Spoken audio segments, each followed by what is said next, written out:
जिन्होंने बिजली पर काबू किया था। वो किसी जादूगर से कम नहीं थे। वक्त के पहले नई टेक्नोलॉजीज के बारे में सोच लिया था उनके दिमाग में ये तस्वीरें बन जाती थी और दावा किया कि वो दूसरी दुनिया के जीवों से संपर्क करते थे। तो ये देखकर यही लगता है कि परग्रही जीव खुद उन्हें ये जानकारियां दिया करते थे। निकोला टेस्ला को आज तक के सबसे अक्लमंद और रहस्यमय लोगों में से एक माना जाता है। क्या वो सिर्फ एक सन के वैज्ञानिक थे या इस अक्लमंदी के पीछे एक्स्ट्रा टेरेस्ट्रियल जीवों का हाथ था? उनसे परग्रही जीव बातें करते थे और उन्होंने खुद सबके सामने इस बात को कबूल भी किया था। दुनिया भर के लाखों लोग ये मानते हैं कि बीते कल में दूसरे ग्रह के जीव हमारे ग्रह पर आए थे। तो क्या ये सच बात है? क्या सच में प्राचीन एलियंस ने हमारे इतिहास को बदला है? अगर ऐसा है तो क्या उनका निकोला टेस्ला की अक्लमंदी से कोई ताल्लुक था?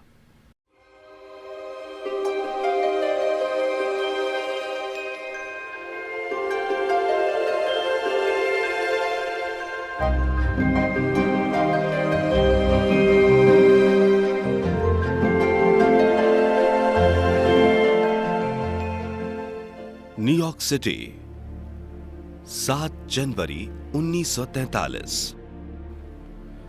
मशहूर इन्वेंटर निकोला टेस्ला की होटल न्यूयॉर्क के 33वें फ्लोर पर दिल का दौरा पड़ने से मौत हो गई। उनकी लाश मिलने के कुछ घंटों बाद ही उनके भतीजे रूम नंबर 3327 में पहुंचे, लेकिन टेस्ला की लाश और उनके टेक्निकल पेपर्स और नोटबुक्स वहां से पहले ही गायब हो चुके थे। अफवाहें फैलने लगी कि फेडरल ब्यूरो ऑफ इन्वेस्टिगेशन ने उनका सारा सामान जब्त करके उसे तुरंत टॉप सीक्रेट घोषित कर दिया था। निकोला टेस्ला को हमेशा ये शक रहता था कि कोई उन्हें मारना चाहता है और उनके गुजरते ही यूएस गवर्नमेंट के एजेंट्स आंधी तूफान की तरह वहां आए और सारे साइंटिफिक पेपर्स जब्त करके ले गए, यानी कि वो चीजें जिनकी सुरक्षा के लिए टेस्ला जान पर खेल रहे थे। आधिकारिक खबर यह है कि वहाँ कोई ज्यादा खास चीज नहीं मिली थी, बस ढेर सारे साइंटिफिक पेपर्स और कागजात थे। लेकिन कई सालों से लोगों का यह मानना रहा है कि वहां मिले कागजातों में बेहद कीमती चीजें थी, क्योंकि उनमें टेस्ला ने बेहद आधुनिक वैज्ञानिक खोजों से जुड़ी बातों की जानकारी दी हुई थी। आखिर टेस्ला नाम का यह रहस्यमयी इंसान कौन था और उनकी लिखी नोटबुक में यूनाइटेड स्टेट्स की सरकार को आखिर इतनी ज्यादा दिलचस्पी क्यों थी? निकोला टेस्ला की जिंदगी शुरुआत से ही बड़ी नाटकीय किस्म की थी। वो जुलाई 10, 1856 में रात को ठीक 12 बजे उस जगह पैदा हुए थे जहां अब क्रोएशिया है, और तब बिजली कड़क रही थी। उनका जन्म बिजली और बारिश के बीच हुआ और दाई ने कहा कि ये अपशगुन है, लेकिन तभी बिजली से तेज रोशनी मुड़ी और टेस्ला की मां ने कहा, नहीं, ये बच्चा रोशनी का प्रतीक होगा। बहुत कम उम्र में ही निकोला टेस्ला अपनी अक्लमंदी दिखाने लगे। उन्होंने आविष्कार करने शुरू कर दिए थे। उन्होंने ऐसे खिलौने बनाए जो कीड़ों की मदद से चलते थे। उन्हें बिजली का कड़कना सबसे दिलचस्प लग रहा था और कड़कती बिजली को देखकर उनमें इलेक्ट्रिसिटी में दिलचस्पी पैदा हो गई और उन्होंने सोच लिया कि वो धरती और ब्रह्मांड की इस ताकत को काबू में करके इंसानों के भले के लिए इस्तेमाल करेंगे। 1881 में ग्राज, ऑस्ट्रिया और प्राग की यूनिवर्सिटीज में 8 साल तक फिजिक्स, मैथ और इंजीनियरिंग पढ़ने के बाद टेस्ला बुडापेस्ट की एक टेलीफोन कंपनी में इलेक्ट्रिकल इंजीनियर का काम करने लगे। 3 साल बाद 28 साल की उम्र में वो यूनाइटेड स्टेट्स चले गए और न्यूयॉर्क सिटी में थॉमस एडिसन के लिए काम करने लगे।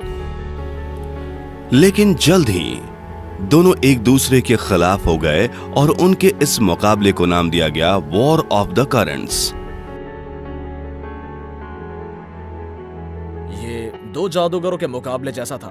एडरसन डायरेक्ट करंट से काम कर रहे थे और टेस्ला अल्टरनेटिंग करंट के साथ आए, और वो नायग्रा फॉल से बिजली बनाने के हक के लिए लड़ रहे थे। और ये बहुत बड़ी बात थी। अगर आप नायग्रा फॉल से बिजली बना रहे हैं तो पूरे उत्तर पूर्व के इलाके में आप ही बिजली देंगे। एडिशन के डायरेक्ट करंट डिस्ट्रीब्यूशन सिस्टम में लगातार सीधे सीधे आगे बढ़ती बिजली की पोटेंसी आगे जाकर कम हो जाती थी। इस वजह से हर पौना किलोमीटर पर पावर प्लांट्स बनाने पड़ते और उससे उतनी ही बिजली मिलती कि एक लाइट बल्ब चल सके। टेस्ला ने अल्टरनेटिव करंट की मदद से उससे कहीं बेहतर सिस्टम बनाया, जिससे करंट को बदलकर उतना ही शक्तिशाली बनाए रखना मुमकिन था और उससे सिर्फ बल्ब नहीं, दूसरे इलेक्ट्रिकल डिवाइसेस भी चलते थे। नाइग्रा फॉल्स को एक हाइड्रोलिक पावर सोर्स की तरह इस्तेमाल करके टेस्ला का सिस्टम पूरे उत्तर पूर्वी इलाकों को रोशन कर सकता था।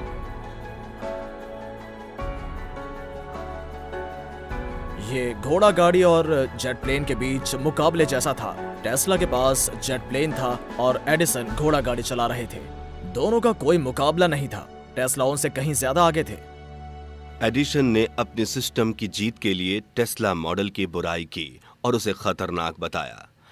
यहां तक कि उन्होंने लोगों के डर को पैदा करने के लिए अल्टरनेटिव करंट से बिल्ली और कुत्तों, यहां तक कि एक जंगली हाथी को भी मारकर दिखाया। लेकिन निकोला टेस्ला का बेहतर एसी पावर सिस्टम जीत गया और आज भी दुनिया की पावर ग्रिड्स उसी के आधार पर काम करती हैं।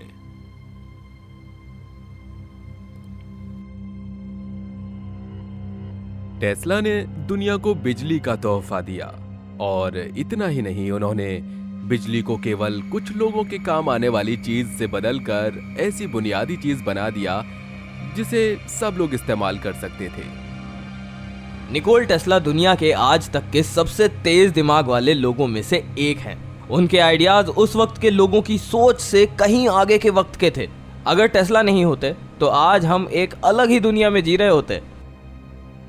लेकिन निकोला टेस्ला ने सिर्फ दुनिया को बिजली ही नहीं दी, उन्होंने कई चीजें बनाने में योगदान दिया, जैसे electric rail roads, fluorescent and neon lights, wireless radio communication, x ray,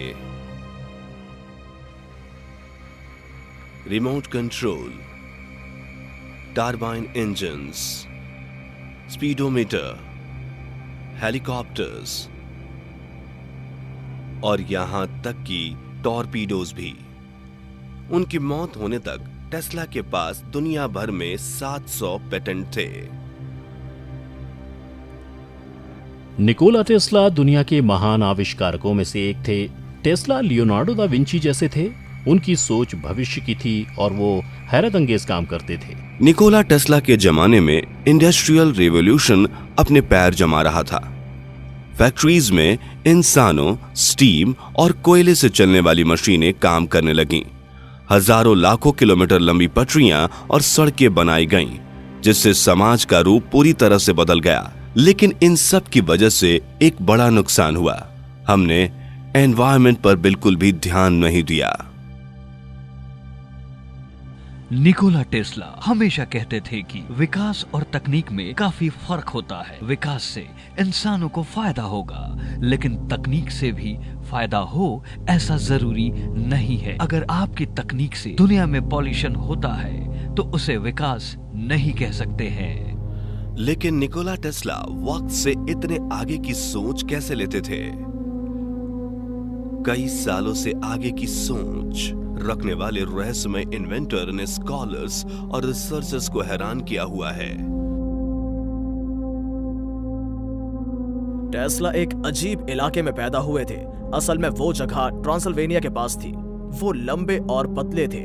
वो 11-12 अलग अलग भाषाएं बोलते थे और वो कई अनोखे आविष्कार और अनोखे काम कर लेते थे। तो वो अपने आप में एक रहस्यमय इंसान थे। निकोला टेस्ला का जन्म जब हुआ था, इत्तेफाक की बात है कि उसी वक्त के बारे में एक जोहारिक भविष्यवाणी की गई थी कि उस वक्त धरती पर दूसरे के ज्ञान के दरवाजे खुलेंगे। और उस वक्त कौन पैदा हुआ था? Nikola Tesla, Albert Einstein. उस वक्त एक नया दौर शुरू हुआ था। क्या वाकई इन भविष्यवाणियों, अफवाहों और टेस्ला से जुड़ी रहस्यमयी बातों में कोई राज छुपा हो सकता है? शायद दूसरी दुनिया का कोई राज। मानव इतिहास में ऐसे कई प्रोफेट्स और साइंटिस्ट्स हुए हैं जिन्होंने इंसानों के आने वाले कल को बदला है, जैसे आइंस्टाइन, गैलीलियो, कोपरनिकस और यकीनन टेस्ला भी उन्हीं में से एक है। तो मैं ये सोचता हूँ कहीं ये लोग ऐसे प्लान का हिस्सा तो नहीं थे जिसका काम था हम इंसानों को बदलना। टेस्ला पर रिसर्च करते हुए कुछ लोगों का मानना है कि वो एक खास ह्यूमन रिसीवर थे। अगर ऐसा है तो इसका मतलब है कि परग्रही जीव उनकी मदद कर रहे थे ताकि वो ऐसे लाजवाब आविष्कार करें जिनकी वजह से आज ये दुनिया रोशन हो पाई है। क्या टेस्ला जानते थे कि उन्हें एक खास काम मिला है? क्या वो हमारी टेक्नोलॉजी को उन ऊंचाइयों तक ले जाने की कोशिश कर रहे थे जिससे हम में वो क्षमता आ जाए जो प्राचीन वक्त के उन लोगों में थी जिन्हें हम कहते हैं देवता? क्या ऐसा हो सकता है जैसा कि कुछ एंशिएंट एस्ट्रोनॉट थेरिस्ट मानते हैं कि निकोला टेस्ला एक्स्ट्रा टेरेस्ट्रियल जीवों के संपर्क में थे, ऐसे एक्स्ट्रा टेरेस्ट्रियल जो इंसान को ऊपर उठाना चाहते थे? शायद इस सवाल का जवाब उस बात की जांच करके मिल सकता है जो टेस्ला की सबसे बड़ी कामयाबी में से एक की प्रेरणा बनी थी।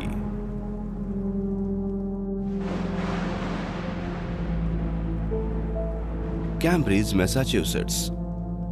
यहां के मैसाचुसेट्स इंस्टीट्यूट ऑफ टेक्नोलॉजी में आपको दुनिया के सबसे होनहार लोग मिलेंगे। कई तरह की खोजें करने में सबसे आगे हैं, जिनमें बिजली का वायरलेस ट्रांसमिशन भी शामिल है। सालों से वैज्ञानिक कारगर तरीके से बिजली का वायरलेस ट्रांसमिशन करने में नाकाम रहे हैं। रेडियो वेव्स, माइक्रोवेव्स, यहां तक कि लेजर बीम ट्रांसमिशन से भी यह काम नहीं हो पाया है। लेकिन 2007 में MIT रिसर्चर्स एक कैमरे में 7 फीट की दूरी तक सुरक्षित वायरलेस ट्रांसमिशन कर पाए थे। इस कारनामे को बिजली की तारों से आजाद होने का पहला कदम कहा गया। हैरानी की बात यह है कि एक ऐसी दुनिया में जिसमें इलेक्ट्रिकल डिवाइसेस को हमेशा ऑटोमेटिक पावर मिलेगी और चार्जिंग या किसी तार की जरूरत नहीं होगी, उसका सपना आविष्कारक निकोला टेस्ला ने 100 साल पहले ही देख लिया था। और माना जाता है कि वो इस मकसद को हासिल करने के बेहद करीब थे। टेस्ला ने जिस वायरलेस ट्रांसमिशन की बात कही थी उसमें वैज्ञानिकों को कुछ खास कामयाबी नहीं मिली है, और टेस्ला ने 1899 और 1900 के बीच कोलोराडो स्प्रिंग्स में जो टेस्ट किए थे उनसे पता चलता है कि बिजली को बिना तारों के भेजना मुमकिन है। टेस्ला कोलोराडो स्प्रिंग्स में ये देखने गए कि क्या वो बिजली को कई किलोमीटर तक भेज सकते हैं, और ये एक बड़ी कामयाबी होती। उनके पास एक बड़ा टावर था, वो 200 फुट ऊंचा था। अपने असिस्टेंट को लेबोरेटरी में बैठाकर टेस्ला ने उससे कहा कि जब मैं तुम्हें इशारा करूं तो तुम स्विच दबाकर वायरलेस सिस्टम को ऑन कर देना। और टेस्ला लगभग 6.5 किलोमीटर दूर चले गए। टेस्ला ने धरती में लाइट बल्ब्स गाड़ दिए और उन्हें देखना था कि क्या उनका टावर जमीन में वायरलेस सर्किट बना सकता है। ऐसा होता तो बल्ब जल उठते। वो लाइट बल्ब जल उठे और उन्हें पता चल गया कि वो कई किलोमीटर तक बिजली का वायरलेस ट्रांसमिशन कर सकते थे। लेकिन उन्होंने ये बात राज रखी। उन्होंने इसके काम करने के तरीके को अपने असिस्टेंट तक को नहीं बताया, और उसे भी कोई अंदाजा नहीं था कि टेस्ला क्या कर रहे थे। शोरेम, न्यूयॉर्क, 1901। टेस्ला ने बैंकर जेपी मॉर्गन को उन्हें रेडियो स्टेशन बनाने के लिए $1.5 लाख देने के लिए मना लिया। लेकिन टेस्ला ने असल में उसका इस्तेमाल वार्डन क्लिफ टावर नाम का वायरलेस ट्रांसमिशन बनाने के लिए किया। वार्डन क्लिफ जमीन से 187 फुट ऊंचा था, लेकिन वो जमीन में 120 फुट अंदर तक भी था। और टेस्ला सारे दुनिया के कई नोडल पॉइंट्स पर ऐसे ही रिसीविंग स्टेशंस बनाना चाहते थे जो वार्डन क्लिफ टावर जैसे ही दिखे। उनकी मदद से वो बिजली को बिना तारों के एक स्टेशन से दूसरे स्टेशन तक भेज पाते। उनका मानना था कि वो आगे जाकर इसी सिस्टम से दूसरे ग्रहों पर भी बिजली भेज सकते थे। लेकिन टेस्ला का एक बेहद कारगर तरीके से बिना तारों के बिजली भेजने का यह सपना अधूरा रह गया। जब 1904 में जेपी मॉर्गन को टेस्ला का असली मकसद पता चला, पूरी दुनिया में हर किसी को मुफ्त में बिजली देना, जेपी मॉर्गन ने उनकी मदद करना बंद कर दिया और 1908 में पूरा का पूरा प्रोजेक्ट बंद हो गया और 1917 में वो टावर गिरा दिया गया। कोई भी कंपनी या कोई भी कॉर्पोरेशन मुफ्त में लोगों को टेक्नोलॉजी नहीं देना चाहती है, तो टेस्ला का काम रोक दिया गया ताकि दुनिया को मुफ्त बिजली ना मिल पाए। लेकिन टेस्ला बिना तारों के इतनी दूर तक इलेक्ट्रिसिटी कैसे भेज सकते थे, जबकि वह आज के वैज्ञानिक सिर्फ 7 फुट तक भेज पाते हैं। टेस्ला का कहना था कि वो अपने आविष्कार पहले अपने दिमाग में ही पूरी तरह से बना लेते थे। वो ये भी कहते थे कि उन्हें कभी कभी तेज रोशनी दिखाई देती थी, जिसके बाद वो नए नए आइडियाज बेहद साफ तौर पर सोच पाते थे। उनकी आंखों के आगे उनके आविष्कार एक होलोग्राफी की तरह नाचने लगते थे। वो तो ये भी कहते थे, उन्हें मन में वो घुमा फिरा लेते थे, उन्हें अलग अलग कर लेते थे और उन्हें जो दिखता था उसकी वजह से ही उन्हें बारीकी से पता होता था कि उन्हें आविष्कारों को कैसे बनाना है। उनके महान आविष्कारों में से एक है रोटेटिंग मैग्नेटिक फील्ड, और उसकी कल्पना उन्होंने मन में ही की थी। उन्हें लगता था हम रिसीवर्स जैसे हैं कि हमें बाहर से प्रेरणाएं मिलती हैं और हम इन प्रेरणाओं के मुताबिक काम करते हैं। तो उन्हें नहीं लगता था कि प्रेरणाएं हमारा सपना या मन की सोच होती है। उन्हें लगता था कि हम सही मायनों में अपने आप चलने वाले रोबोट्स हैं। कुछ एंशिएंट एस्ट्रोनॉट थियरिस्ट का मानना है कि टेस्ला की अनोखी क्षमताओं और मन में आविष्कार दिखने की वजह कुछ और थी। वो मानते हैं कि अपने आप चीजें दिखना इस बात का सबूत था कि टेस्ला को किसी तरह दूसरी दुनिया से जानकारी मिल रही थी। उनके दिमाग में ये तस्वीरें अचानक बन जाती थी। कोई तो था जो उनसे किसी तरह का कनेक्शन बना रहा था, और बायोलॉजिकल प्रॉफिट्स को ठीक इसी तरह भविष्यवाणी मिलती थी। जाहिर है निकोला टेस्ला किसी शक्ति के संबंध में जरूर थे। तो ये देखकर यही लगता है कि परग्रही जीव उन्हें इन आविष्कारों की जानकारियां दिया करते थे, जिन्हें हम समझ भी नहीं सकते।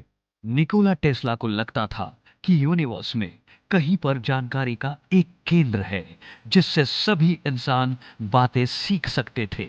बस उन्हें ये पता करना था कि अपने दिमाग को उसके हिसाब से ट्रेन कैसे करें ताकि वो जानकारी हासिल कर सके। तो क्या निकोला टेस्ला को बाहर से ये जानकारी मिल रही थी ताकि वो इंसान का विकास करवा सके? अगर ऐसा है तो क्या टेस्ला ने ज्ञान के किसी प्राचीन केंद्र से संपर्क बना लिया था और शायद ऐसी टेक्नोलॉजी की फिर से खोज की थी जो पहले हमारे बीच रही थी? हमने ऐसे कई टावर्स देखे हैं जो शायद एनर्जी ट्रांसमिट करते हैं, जैसे कि ओबलिस्कस, जो कि सारी दुनिया में पाए जाते हैं। शायद कभी वो सब आपस में जुड़े थे और धरती के मैग्नेटिक क्रीड से एनर्जी हासिल किया करते थे। प्राचीन इजिप्शियन मंदिरों और मकबरों में भी देखा गया है कि कुछ नक्काशियां आज के जमाने के लाइट बल्ब और टेस्ला कॉइल्स जैसी दिखती है। तो क्या प्राचीन वक्त में कोई खास टेक्नोलॉजी या एनर्जी सिस्टम था जिसके अवशेष आज भी हमें मिलते हैं? विशाल पिरामिड्स, ऑबलेट्स, विशाल सीधे खड़े पत्थर और टावर्स, शायद ये सभी किसी विशाल परग्रही एनर्जी सिस्टम का हिस्सा थे। टेस्ला का वाइनक्लिफ टावर किसी प्राचीन एनर्जी ग्रिड से जुड़ने वाला था, जिससे सिर्फ धरती ही नहीं बल्कि दूसरे ग्रहों से भी पावर मिल रही थी। अगर ऐसा है तो क्या ऐसा हो सकता है कि निकोला टेस्ला बेहद ही विकसित एक्स्ट्रा टेरेस्ट्रियल जीवों से बात कर रहे थे जो धरती पर हजारों साल पहले भी आ चुके थे? शायद इन सवालों के जवाब उन रहस्यमय रेडियो ट्रांसमिशन से मिल सकते हैं जो टेस्ला के मुताबिक उन्हें 1899 में अंतरिक्ष से मिले। कोलोराडो स्प्रिंग्स, जुलाई 1899। निकोला टेस्ला एक मैग्नीफाइंग ट्रांसमीटर को टेस्ट कर रहे थे जो उन्होंने तूफानों का पता लगाने के लिए बनाया था, और उनके मुताबिक तभी उन्हें एक अनजान जगह से कोई ट्रांसमिशन मिला। एक बार वो रात को 960 किलोमीटर दूर के तूफानों को ट्रैक कर रहे थे, लेकिन फिर अचानक उन्हें कुछ बीप सुनाई दी।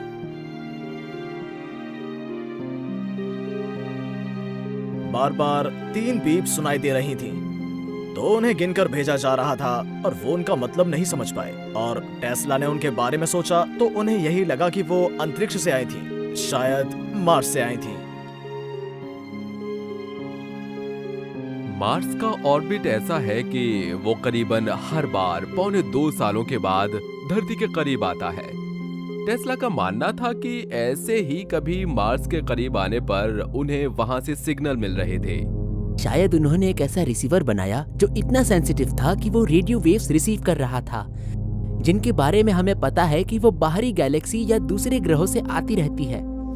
तो उन्होंने मान लिया ये दूसरे ग्रह से आए सिग्नल्स है, लेकिन शायद उनके पास एक ऐसा ओपन चैनल था जो हम आज भी नहीं बना सकते।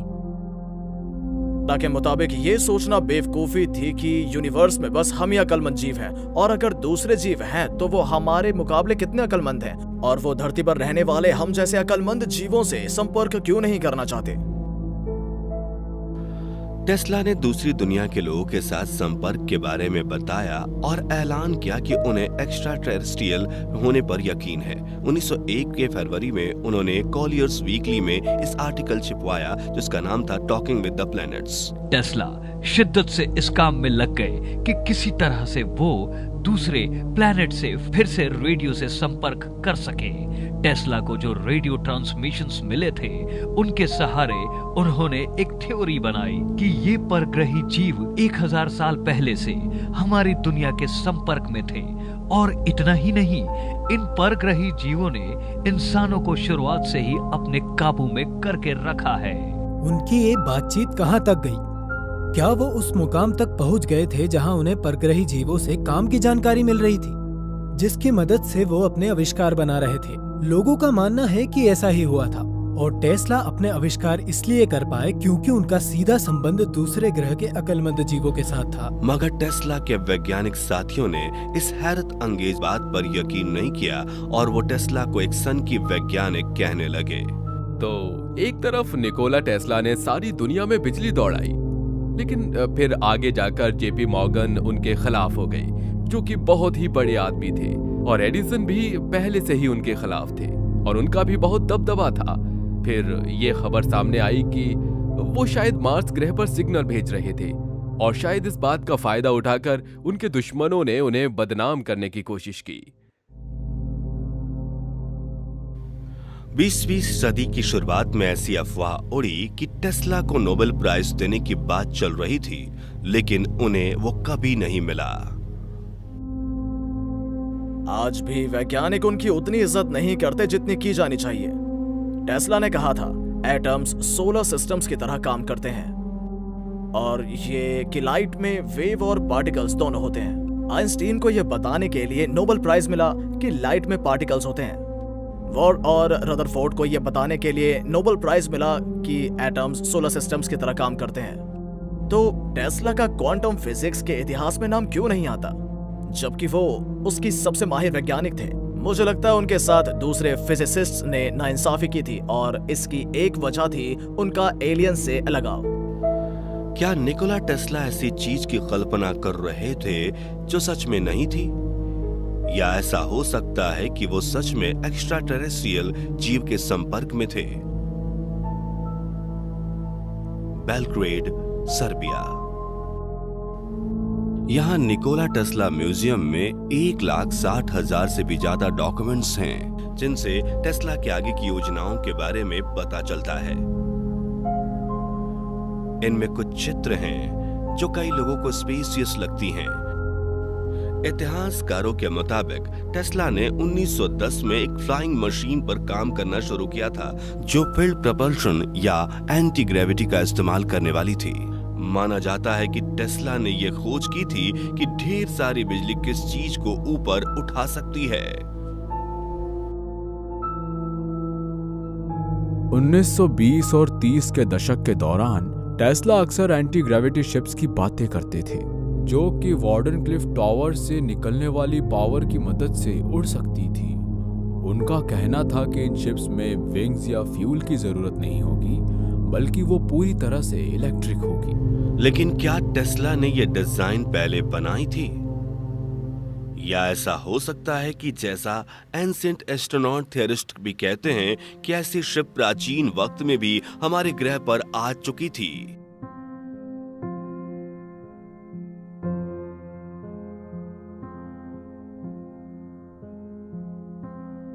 इंडिया के प्राचीन ग्रंथों में यानी के वेदों में विमानों के बारे में लिखा है। वो उड़ने वाले रथ जो देवता एक जगह से दूसरी जगह जाने के लिए इस्तेमाल किया करते थे। इनमें से कुछ विमान पलक झपकते ही आसानी से एक जगह से दूसरी जगह पहुंच जाते थे। तो इस बात को नए जमाने के नजरिए से देखें तो लगता है उनके पास किसी तरह का एंटी ग्रेविटी डिवाइस था। इस प्राचीन बात को हम नए जमाने के यूएफओ फिनोमिनान से भी जोड़ सकते हैं, और इसीलिए मेरे ख्याल से पूरी तरह मुमकिन है कि टेस्ला किसी एंटी ग्रेविटी डिवाइस पर काम कर रहे थे। तो क्या सच में प्राचीन हिंदू ग्रंथों जैसे महाभारत में बने चित्र इस बात का सबूत हैं कि टेस्ला को दूसरी दुनिया से जानकारी मिल रही थी, जिसकी मदद से वो एंटी ग्रेविटी स्पेस शिप बनाना चाहते थे? और अगर वो सन की वैज्ञानिक कहे जाने वाले टेस्ला ने सच में दूसरे ग्रह के जीवों से संपर्क किया था, तो क्या ऐसा हो सकता है कि वो उनके लिए चोरी छुपे काम कर रहे थे? Palo Alto, California, 2013। एक सिलिकॉन वैली स्टार्टअप की all electric sports car Motor Trend का कार ऑफ द ईयर का इनाम जीतती है। ये दुनिया की सबसे कम फ्यूल इस्तेमाल करने वाली गाड़ी है। ये धुआं नहीं छोड़ती और 4 सेकंड में 96 किलोमीटर प्रति घंटे की रफ्तार पकड़ सकती है। ये model S electric car industry में नई जान फूंक देती है और फिर इसे एक नाम दिया जाता है, टेस्ला।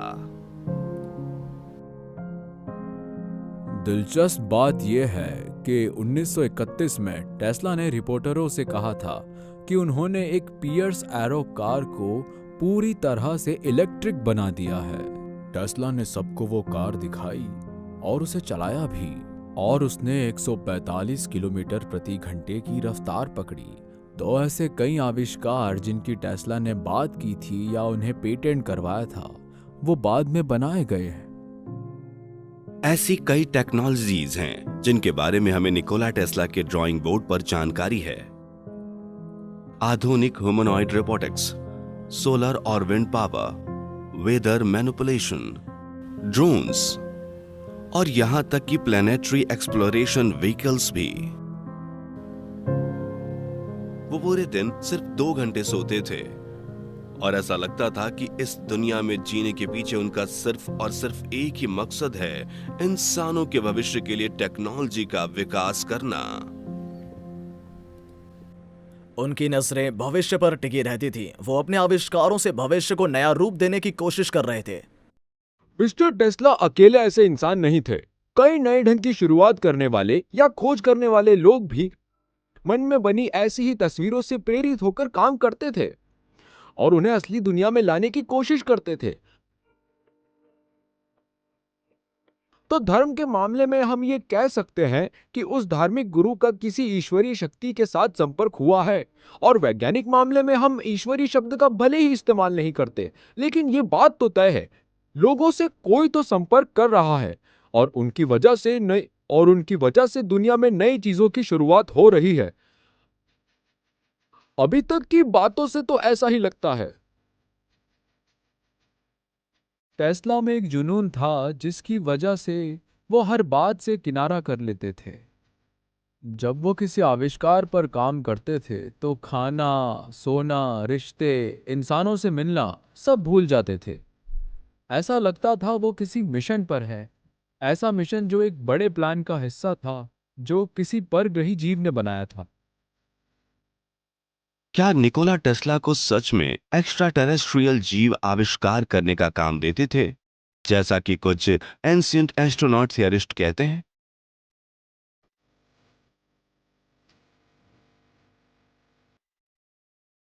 जिसे लोग एक सनकी की बक समझते थे।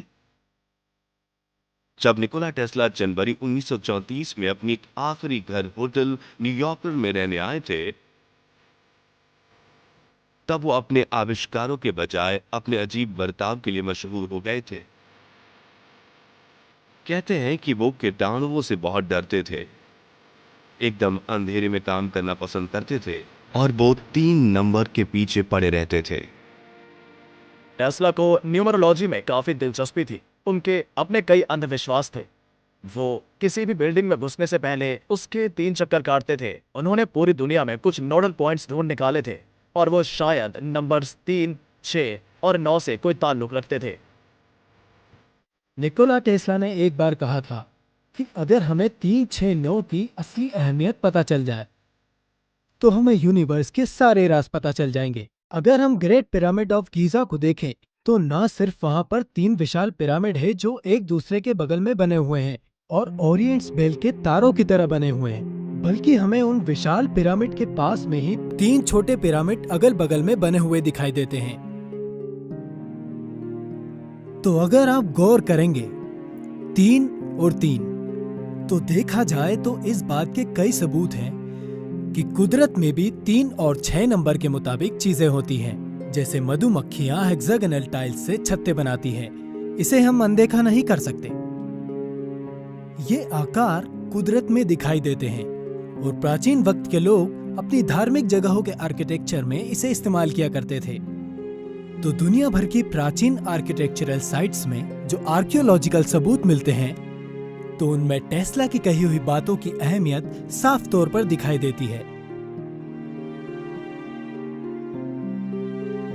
तो क्या नंबर्स 3, 6 और 9 सच में यूनिवर्स के अनसुलझे रहस्यों के बारे में बता सकते हैं? अगर ऐसा है तो क्या सच में टेस्ला ने ये अहम रहस्य पता लगा लिया था और इसकी मदद से वो साइंस और टेक्नोलॉजी के मामले में इतने आगे निकल पाए थे? शायद इस सवाल का जवाब टेस्ला के सबसे विवादित आविष्कार से मिल सकता है। न्यूयॉर्क सिटी 1934 जुलाई। अपने 78वें जन्मदिन पर निकोला टेस्ला अपनी डेथ बीम की वजह से न्यूयॉर्क टाइम्स के पहले पेज पर छाए हुए थे। उस आर्टिकल के मुताबिक ये एक ऐसा हथियार था जो इतनी एनर्जी पैदा करता था जिससे दुश्मन के 10,000 हवाई जहाजों को 400 किलोमीटर दूर से मार गिराया जा सकता था। टेस्ला ने यह खोज की थी कि वो प्लाज्मा प्लस सॉलिड पार्टिकल की एक लहर को लंबी दूरी पर भेज सकते थे जो दुश्मन के हवाई जहाजों पर बिजली गिराने जैसा वार करती, जिसका नाम उन्होंने डेथ रे दिया। टेस्ला को ऐसी मशीन बनानी थी जिससे दुश्मन के हवाई जहाज को हवा में खत्म किया जा सके। बस उसे ऊपर की तरफ घुमाओ, ऑन करो और सारे जहाज बारिश की बूंदों की तरह नीचे गिरने लगते। टेस्ला को लगा कि अगर हर देश के पास पार्टिकल बीम वेपन होता तो किसी भी देश पर कभी हमला नहीं होता, क्योंकि उससे प्लेन्स को मार गिराया जाता और शिप्स डुबो दिए जाते।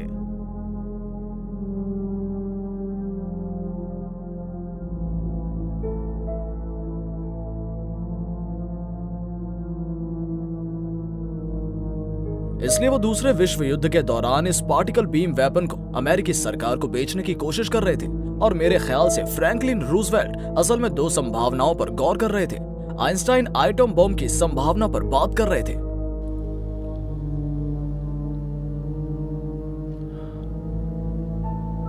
भले ही डेथ रे की बात में यूएस वॉर डिपार्टमेंट ने कुछ खास दिलचस्पी नहीं ली थी, लेकिन टेस्ला के कुछ और अनोखे आविष्कारों पर उनका ध्यान जरूर गया था। उनके करियर की शुरुआत में एक ट्रांसफॉर्मर कॉइल के साथ कुछ रिसर्च करते वक्त निकोला टेस्ला एक बार मरते मरते बचे थे जब वो 35 लाख वोल्ट्स के भारी रेजोनेटिंग इलेक्ट्रोमैग्नेटिक चार्ज के संपर्क में आ गए थे। टेस्ला 60 फुट तक जाने वाली बिजली पैदा कर रहे थे। उनसे कोई गलती हुई और उन्हें बिजली का झटका लगा और वो कहीं फंस गए। उन्हें अपने एक असिस्टेंट से मशीन बंद करवाकर बिजली रुकवानी पड़ी और उस दिन वो मरते मरते बचे। और उन्हें जो शॉक लगा था उसकी वजह से उन्हें कुछ दिखाई दिया। टेस्ला ने कहा वो ऐसी हालत में पहुंच गए थे कि उन्हें वक्त का कोई अंदाजा नहीं था, जैसे वो अतीत, भविष्य और वर्तमान में एक साथ हो। उन्हें बिजली के झटके लग रहे थे, लेकिन उनके हाथ पैर जम गए थे और वो कुछ कर नहीं पा रहे थे। टेस्ला को बिजली का झटका लग रहा था और तभी उनके असिस्टेंट ने जाकर उस मशीन को बंद कर दिया। लेकिन टेस्ला ने कहा वो घटना किसी तरह उन्हें टाइम और स्पेस के बाहर ले गई थी। लेकिन क्या ये हो सकता है कि टेस्ला ने स्पेस टाइम कॉन्टिन्यूम के पार जाने का तरीका ढूंढ लिया था? एंशिएंट एस्ट्रोनॉट थियरिस्ट का मानना है कि सवाल का जवाब जानने के लिए हमें फिलाडेल्फिया एक्सपेरिमेंट को देखना होगा। कहा जाता है कि टेस्ला की मौत से ठीक पहले वो फिलाडेल्फिया नेवल यार्ड में यूनाइटेड स्टेट्स नेवी और अल्बर्ट आइंस्टाइन के साथ काम करते हुए इलेक्ट्रोमैग्नेटिक चार्ज की मदद से यूएसएस इलेक्ट्रेड को गायब करने की एक मशीन बना रहे थे। वो जहाज को छुपाने वाली टेक्नोलॉजी बना रहे थे और उन्होंने कुछ टेस्ला कॉइल्स को जहाज पर लगाया, जिससे जहाज की चारों तरफ प्लाज्मा की परत बन जाए और उसकी मदद से वो किसी भी रडार से छुपी रह सकती थी। लेकिन वहां एक बेहद चौंकाने वाली बात हुई। वो जहाज न सिर्फ रडार से गायब हुआ, बल्कि असलियत में भी गायब ही हो गया। और जब वो वापस सामने आया तो उसके दल के कुछ लोग जहाज की दीवारों में अटके हुए थे। हालांकि वैज्ञानिकों का मानना है कि फिलाडेल्फिया एक्सपेरिमेंट नाम की यह घटना एक झूठ है। कुछ वैज्ञानिक कहते हैं कि यह सच है।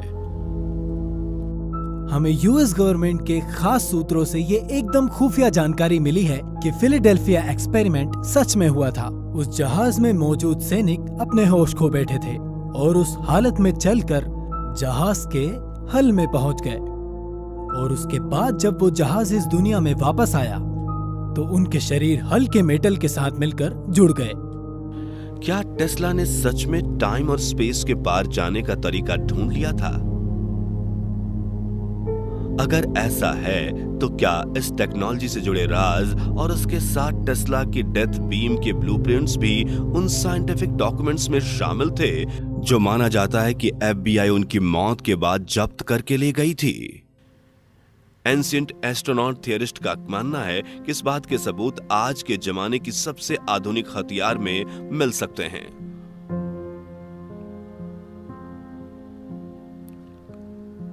सिंगापुर एयर शो फरवरी 2014। इजरायली की एक हथियार बनाने वाली company Rafael advanced defence system ने एक लेजर डिफेंस सिस्टम पेश किया जो एनर्जी छोड़कर आसमान से मिसाइल को मार कर गिरा सकता था।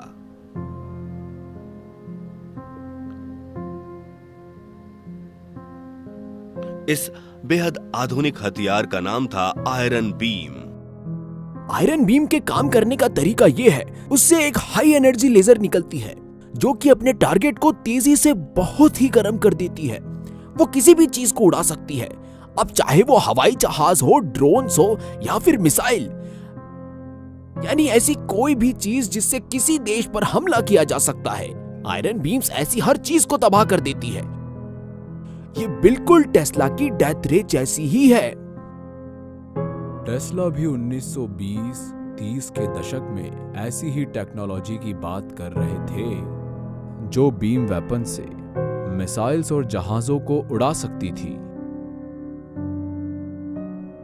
तब वार डिपार्टमेंट ने आइंस्टाइन और ओपेनहाइमर के एटॉमिक बम को चुना, ना कि टेस्ला को।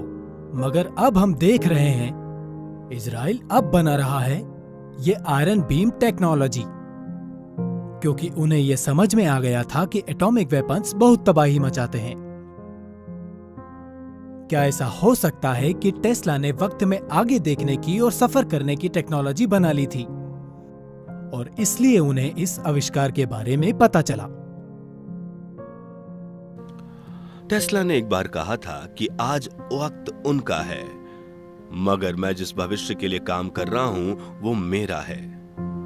क्या टेस्ला ने सच में भविष्य देखा था?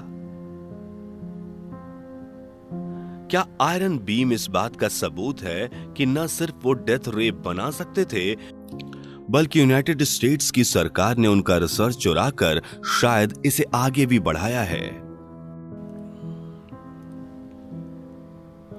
कुछ लोगों का मानना है कि न सिर्फ निकोला टेस्ला एलियंस से बात किया करते थे, बल्कि उन्हें यहां एलियंस ने खास मकसद से भेजा था, इंसानों का नया दौर शुरू करने के लिए। एक बड़ा सवाल यह भी है कि टेस्ला कौन थे? क्या वो किसी तरह के अवतार थे, एक अकलमंद और रहस्यमयी शक्ति जो यहाँ इंसानों की मदद करने आए थे? कोई पक्के तौर पर नहीं जानता कि माजरा क्या है। देखा जाए तो हर कलाकार खुद को महान मानता है और टेस्ला खुद को कलाकार मानते थे। हर कलाकार खुद को किसी महान काम का साधन मानते हैं और जाहिर है टेस्ला को भी लगता था कि वो ऐसा कुछ काम कर रहे हैं। इंसानों के लिए कुछ तय हुआ है, एक प्लान बना है, और हर जनरेशन में इस प्लान को बनाने वाली शक्ति जो भी है वो धरती पर कुछ खास लोगों को भेजती है, जो जन्म से ही एक ऊंचे दर्जे का ज्ञान हासिल करने की चाहत भी रखते हैं और काबिलियत भी।